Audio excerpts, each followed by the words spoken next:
Warahmatullahi wabarakatuh. Kelas 10 TKJ atau BDP semuanya yang sedang melaksanakan BDR ya, belajar dari rumah. Hari ini kita masuk ke bab baru, yaitu bab 16, kritik teater. Jadi baik yang belajarnya tatap muka maupun di rumah, semua tetap menyimak, karena ini bisa disimak pada saat jam pembelajaran BDR maupun saat kalian sudah tidak ada pembelajaran di sekolah lagi ya.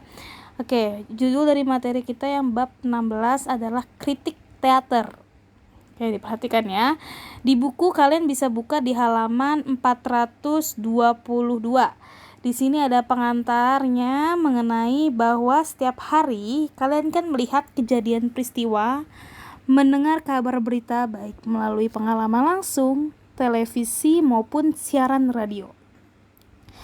Berangkat dari pengalaman kalian tersebut, baik secara langsung maupun melalui media, pasti tidak semuanya mengalami pengalaman yang selalu baik-baik saja, dan pasti ada hal-hal yang perlu kita kritik gitu kan. Nah, oleh sebab itu, perbedaan dalam menanggapi terhadap suatu pengalaman adalah akibat dari perbedaan sudut pandang atau kepekaan seseorang. Kepekaan sebagai kemampuan kalian dalam menanggapi, termasuk menanggapi karya teater, adalah hal penting dalam pembelajaran kritik. Kritik terhadap karya teater diperlukan kepekaan seni dan kepekaan intelektual. Nah, kalau kepekaan seni ini diperlukan ketajaman rasa seni melalui indera pendengaran dan penglihatan. Kepekaan intelektual adalah ketajaman dalam memahami dan menemukan makna pesan moral yang terkandung. Oke, berikutnya kita lihat ini ada di halaman 425, ada contoh dari kritik teater ya, atau kritik seni teater dengan judul Manuksma. Sebuah tawaran kreativitas pertunjukan berakar lokal, berdampak global. Nah, di sini ada kritikannya, bisa dibaca sendiri, ada di buku anak-anak halaman 424 sampai kepada halaman 428. Nah, di sini dilihat nih, ada sinopsis dari cerita, lalu ada penilaian baik dari segi kelebihan maupun dari segi kekurangan. Berikutnya, pengertian kritik. Oke. Pengertian kritik secara etimologis asal-usul kata telah banyak disinggung pada materi pembelajaran seni sebelumnya. Sekedar untuk menyegarkan kembali, kritik itu artinya ulasan, tulisan, tanggapan, penilaian, penghargaan terhadap objek yang dikritik, yakni karya seni, yaitu karya teater, atau bahasa kaliannya review ya, di review gitu. Nah, karya teater sebagai objek, sumber bahan kritik dapat dilakukan melalui kegiatan apresiasi langsung dan tidak langsung. Apresiasi langsung artinya menonton, menyaksikan pergelaran teater di gedung pertunjukan. Adapun yang bersifat tidak langsung bisa dilihat dari YouTube atau pemutaran-pemutaran dari rekaman-rekaman video begitu.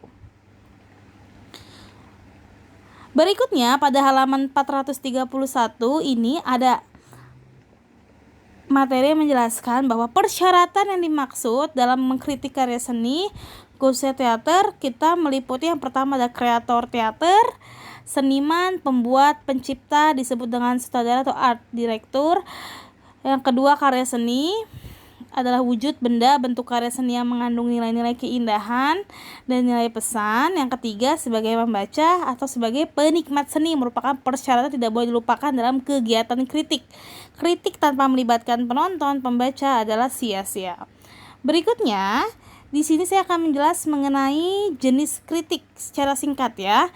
Jadi jenis kritik ini dapat dibedakan. Yang pertama, kritik yang membangun atau konstruktif, dan kritik yang menjatuhkan atau destruktif.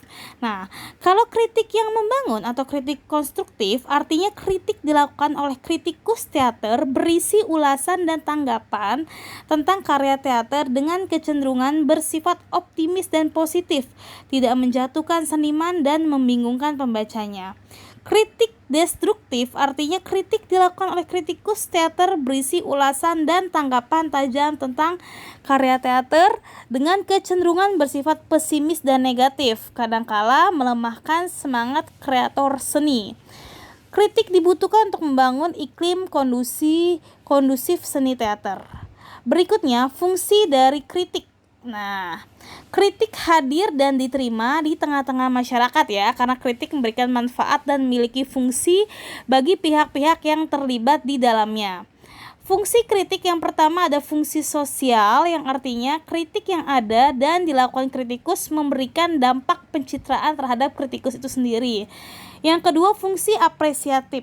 Nah, fungsi apresiatif artinya kritik dalam bentuk ulasan yang berbobot dan komunikatif sebagai media pembelajaran masyarakat dalam mendorong peningkatan apresiasi karya seni sebagai objek apresiasi sekaligus subjek bagi pelakunya.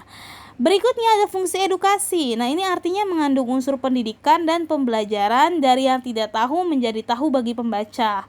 Berikutnya ada fungsi prestasi, artinya dengan mengkritik karya seni dengan bertanggung jawab tentunya sebagai ajang aktualisasi diri, eksistensi diri, penghargaan diri melalui aktivitas dan kreativitas seni yang dikomunikasikan kepada penontonnya. Itu. Nah, oke. Jadi hari ini Ibu menjelaskan hanya sampai kepada fungsi kritik saja. Setelah ini silahkan kalian kerjakan ya. Kalian kerjakan halaman 431 ya. Dan 432, silahkan dikerjakan halaman 431 dan 432 yang berada di kolom hijau ya. Setelah kalian belajar tentang jenis kritik, itu berarti ada yang di halaman 431 ada 2 nomor, di halaman 432 2 nomor. Ibu minta dikerjakannya di kertas lembar saja dan wajib tulisan tangan ya, wajib tulisan tangan karena saya ingin lihat nih tulisan kalian. Gitu ya. Jadi wajib tulisan tangan, tinggal difoto dan dikirim ke Google Classroom. Jangan lupa ditonton videonya dan di like, oke? Komennya juga berupa absen di YouTube dan juga di Google Classroom. Terima kasih. Wassalamualaikum warahmatullahi wabarakatuh.